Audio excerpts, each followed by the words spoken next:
फिर next day आप सोचते हो कि आज पढ़ूंगा, लेकिन फिर आपने हैबिट क्या बना लिया है कि वेस्ट हो रहा है टाइम, तो आप उस टाइम को वेस्ट करते हो। आपने क्या कर लिया, बस थोड़ी देर क्या करना है आपको, बस इंस्टाग्राम उठा के देखना है या रील्स उठा के देखनी है, पूरा दिन ऐसे चला जाएगा, निकल जाएगा, आपको पता भी नहीं लगेगा। फिर जब टाइम होगा पढ़ने का तब आपको पता लगेगा यार मैं तो पूरा दिन वेस्ट कर दिया आपको। फिर धीरे धीरे फियर होना स्टार्ट होता है। आप रिलेट कर सकते हो मैं क्या बोल रहा हूँ। क्या ट्राई करना, कुछ मत करना, ज़्यादा मत सोचना, बैठ जाओ कॉपी किताब लेकर के, ठीक है। अब जैसे आप पढ़ने स्टार्ट करोगे ना, उस मोमेंट में आपको पता लग जाएगा कि यार मुझे आता है चीज़ें, मेरी चीज़ छूटी नहीं है। जब नहीं पढ़ रहे हो तो हमें लगता है बहुत कुछ भूल गए हैं। पढ़ना स्टार्ट कर दो, रिवीजन स्टार्ट कर दो, आपको सब कुछ लगेगा कि आपको आता है, बस इतना सा चेंज करने की ज़रूरत होती है, ठीक है। तो इसी तरह hello everyone, this is Mithilesh, welcome to Calcu Vibes. Sarathi batch का इंग्लिश का ये 4th लेक्चर है, जिसमें हम अपनी पोम सीरीज़ को स्टार्ट करने जा रहे हैं। हम अपने सिलेबस में जितने भी आने वाले पोम्स हैं सभी को कवर करेंगे और देखेंगे कि पोम्स को कौन कौन सी पोम है और उसको फिनिश करेंगे, उसकी सेंट्रल आइडिया को समझेंगे और उसमें जितने भी पोइट्री डिवाइसेस यूज़ हो रहे हैं उन सबको फिनिश करेंगे, क्योंकि वो बहुत ज़्यादा इंपॉर्टेंट है। आपके एग्जाम्स में पोइट्री डिवाइसेस पूछ लेते हैं। अगर आपने पोइट्री डिवाइसेस नहीं समझे हैं तो मैंने पोइट्री डिवाइसेस की ऑलरेडी वीडियो डाल दी है, आई बटन पर मैंने उसका लिंक दे दिया है, आप जाइए और उसको पहले देखिए, समझिए। आपको बहुत इजी और बहुत ही सिंपल वे में समझाया गया है और बहुत मज़ेदार एग्जाम्पल के साथ समझाया गया है, आपको बहुत मज़ा आएगा। खैर, हम अपने एक एक करके सभी पोम्स को देखेंगे। सबसे पहले हमने आज का पोम लिया है, that is the first poem of the our book first right, that is dust of snow. तो हम डस्ट ऑफ स्नो जो पोम है उसको आज अच्छे से समझेंगे।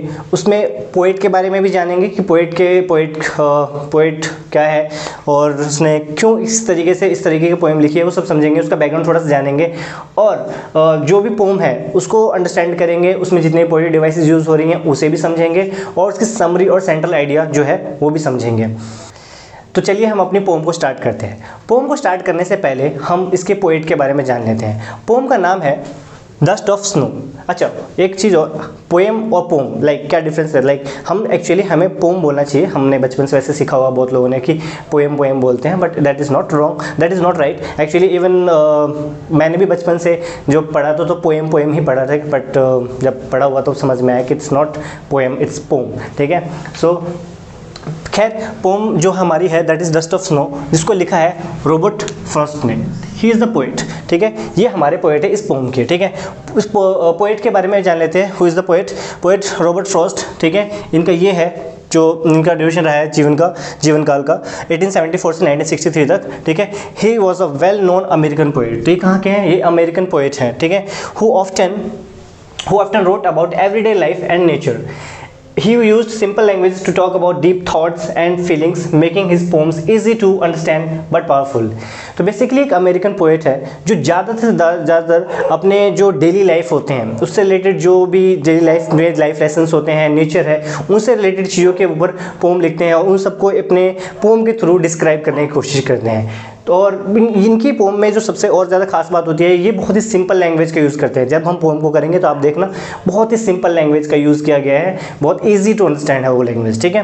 तो खैर, हम आगे अपनी इस पोम को स्टार्ट करते हैं। चलिए, पहले हम पोम को क्या करेंगे, एक पूरे इस पोम को एक बारी में पढ़ लेंगे अच्छे से, ठीक है। ऐसे लाइन बाय लाइन पोम को पढ़ने का सही तरीका होता है कि पहले पोम को आप होलिस्टिकली पढ़ो पूरा उससे अच्छे से और एक रिदम के साथ, ठीक है।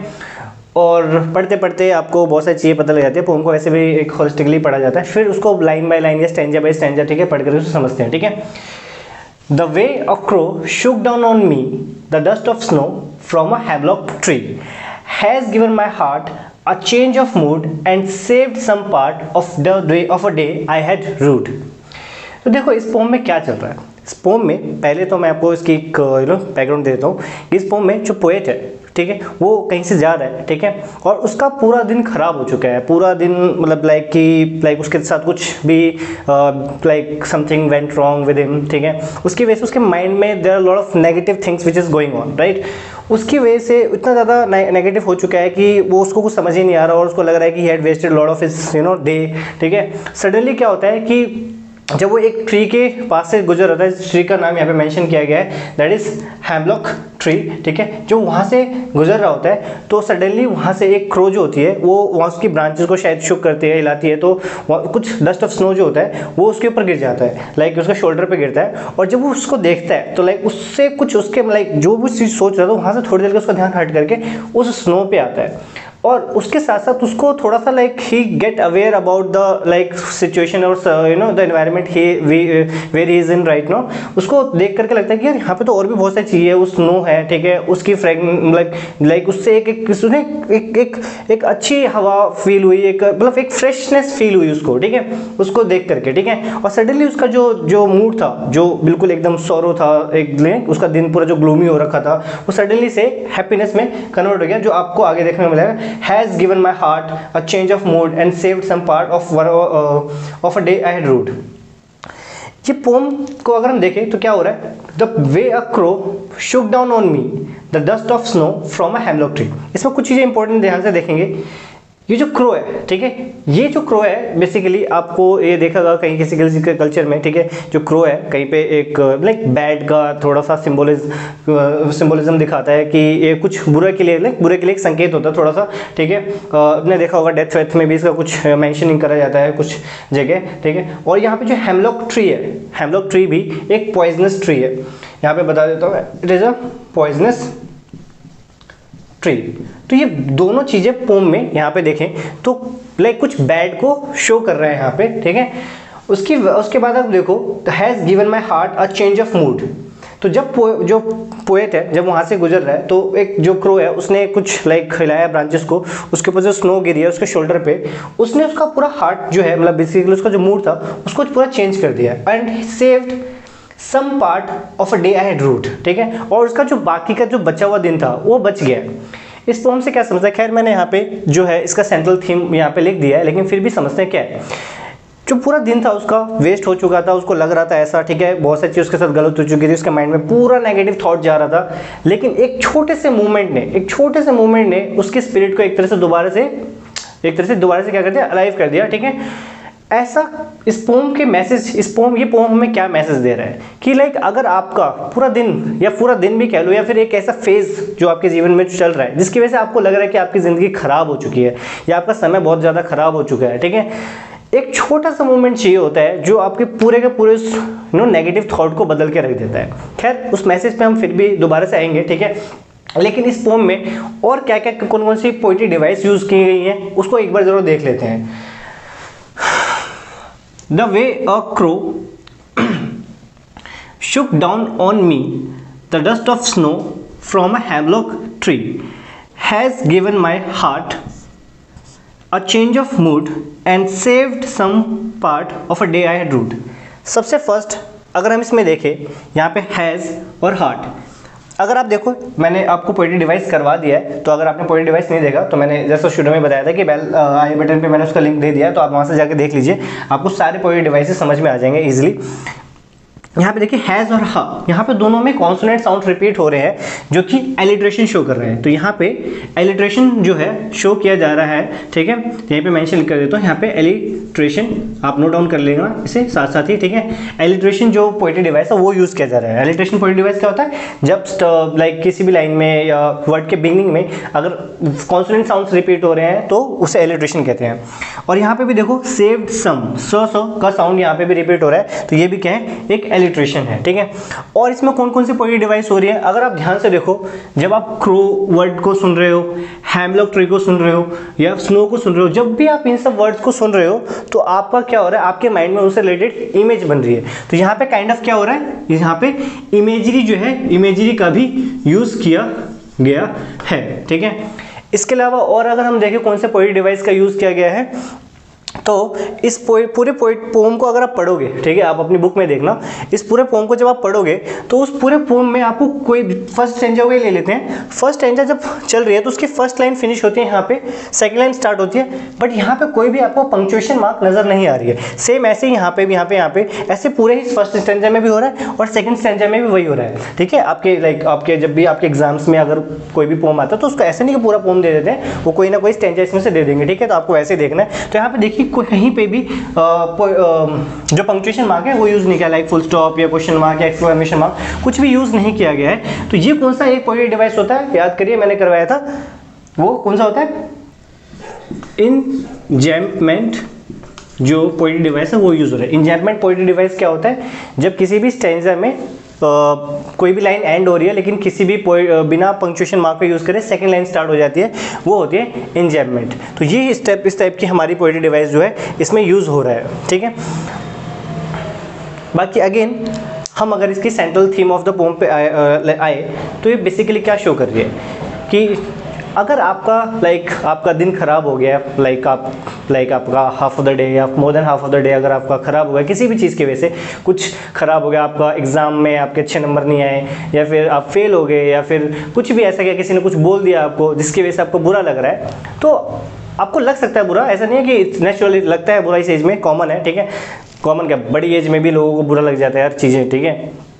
आपको ये ध्यान देना है कि अगर आपका दिन खराब हो किसी वजह से भी, तो आप ये ना सोचो कि आपका जो बाकी का दिन है वो वेस्ट हो गया, आप उसको यूज़ करें, पर उसके लिए ना थोड़ा सा कुछ चीज़ें इंपॉर्टेंट होती है जिन पे आपको ध्यान देना चाहिए। आप अपना एनवायरनमेंट थोड़ा सा बेटर करेंगे तो उससे ज़्यादा हेल्प मिलेगा आपको। अगर आप थोड़ा सा बाहर जाइए, ठीक है, कुछ भी ऐसा जो आपको अच्छा लगता है वो करके देखिए, ठीक है, तुरंत आपका मूड स्विच हो जाएगा और फिर कहेगा यार इतनी भी बड़ी कोई चीज़ नहीं थी जितना मुझे लग रहा था, ठीक है।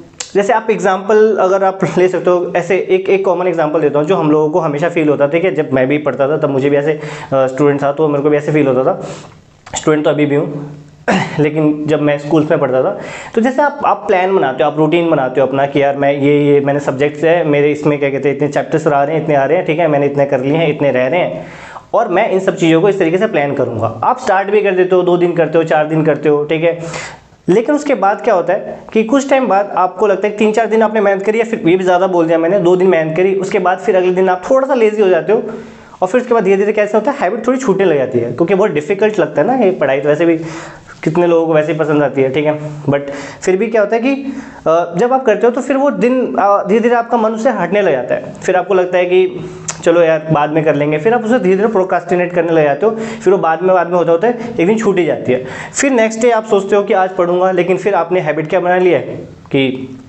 वेस्ट हो रहा है टाइम, तो आप उस टाइम को वेस्ट करते हो। आपने क्या कर लिया, बस थोड़ी देर क्या करना है आपको, बस इंस्टाग्राम उठा के देखना है या रील्स उठा के देखनी है, पूरा दिन ऐसे चला जाएगा, निकल जाएगा, आपको पता भी नहीं लगेगा। फिर जब टाइम होगा पढ़ने का तब आपको पता लगेगा यार मैं तो पूरा दिन वेस्ट कर दिया आपको। फिर धीरे धीरे फियर होना स्टार्ट होता है, आप रिलेट कर सकते हो मैं क्या बोल रहा हूँ। धीरे धीरे फियर होना स्टार्ट करते हो, फियर आना अंदर से स्टार्ट होता है कि मैंने पढ़ा नहीं, मेरा दिन वेस्ट हो गया, एग्जाम्स आने वाले हैं। फिर वो अगले दिन वो जो पूरा जो बर्डन है पिछले दिन का वो लेकर के होता है कि अब मैंने पढ़ा नहीं। आपके दिमाग में इतने नेगेटिव थॉट्स चल रहे होते हैं कि आप ये भी नहीं सोचते हो कि चलो कल का दिन वेस्ट हुआ है, आज तो पढ़ लूँ, बट ऐसा होता नहीं है, अगला दिन भी इस चीज़ में वेस्ट होता है। नेगेटिव थॉट्स कि अब मैं क्या करूँगा क्या नहीं करूँगा। उस मोमेंट में ना सिर्फ एक चीज़ करने की ज़रूरत है आपको, करके देखना, ट्राई करना, कुछ मत करना, ज़्यादा मत सोचना, बैठ जाओ कॉपी किताब लेकर के, ठीक है। अब जैसे आप पढ़ने स्टार्ट करोगे ना उस मोमेंट में आपको पता लग जाएगा कि यार मुझे आता है चीज़ें, मेरी चीज़ छूटी नहीं है। जब नहीं पढ़ रहे हो तो हमें लगता है बहुत कुछ भूल गए हैं। पढ़ना स्टार्ट करो, रिवीजन स्टार्ट कर दो, आपको सब कुछ लगेगा कि आपको आता है, बस इतना सा चेंज करने की ज़रूरत होती है, ठीक है। तो इसी तरीके से इस पोम में भी बता रखा है कि जब किसी का दिन वेस्ट हो रहा है धीरे धीरे, बट एक छोटे से मूवमेंट की वजह से सडनली उसका माइंड जो है, पूरा मूड जो है पूरा का पूरा स्विच हो जाता है। ये पूरा हमारा जो है इस पोम से रिलेटेड जो मैसेज था यही था, ठीक है। बाकी अपने लाइफ में भी अगर देखो कुछ भी हो जाता है, कुछ भी, बहुत सारी चीज़ें जीवन में कुछ भी हो सकता है, ठीक है, तो आपको ना थोड़ा सा अपना एनवायरनमेंट चेंज करने की ज़रूरत है, या फिर थोड़ा सा कुछ भी ऐसा उन चीज़ों को जो बहुत छोटी छोटी चीज़ें होती है जिन पे अगर आप ध्यान दो ना तो आपका माइंड पूरा एकदम चेंज हो जाता है, अब आपका पर्सपेक्टिव चेंज होता है। एक्चुअली में प्रॉब्लम क्या होती है ना कि जब हमारे साथ कुछ भी गलत होता है या फिर कुछ भी हमने कुछ मिस्टेक कर लिया, फिर कुछ भी ऐसा होता है ना, या कुछ भी हमारे माइंड में नेगेटिव थॉट्स आ जाते हैं, तो हमारा माइंड क्या हो जाता है, उस प्रॉब्लम पे जूम इन हो जाता है। ऐसा लगता है जैसे कि ये कोई प्रॉब्लम है, सिर्फ इतनी सी चीज़ें नज़र आ रही होती हैं, इसके अलावा कुछ भी नज़र नहीं आता है, मतलब कुछ भी आसपास की चीज़ें नज़र नहीं आती है। बस उस मोमेंट में अपने आप को थोड़ा सा जूम आउट करो, आप आसपास की चीज़ें देखो, आपको समझ में आने लगेगा बहुत सारी चीज़ें ऐसी हैं जो अभी भी आपके हाथ में है, जिसको आप कंट्रोल कर सकते हो, ठीक है।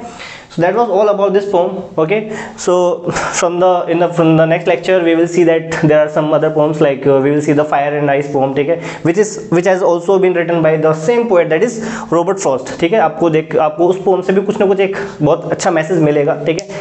तब तक के लिए इस पोम को आप प्रिपेयर करिए। सेंट्रल थीम और मैंने इसकी यहाँ पे लिख दी है, ठीक है। एग्जाम्स में अगर कई बार पूछ ले तो आप इसको एज इट इज़ यहाँ से समझ सकते हैं और आप लिख सकते हैं, ठीक है। That was all from this video, from this lecture, ठीक है। Thank you.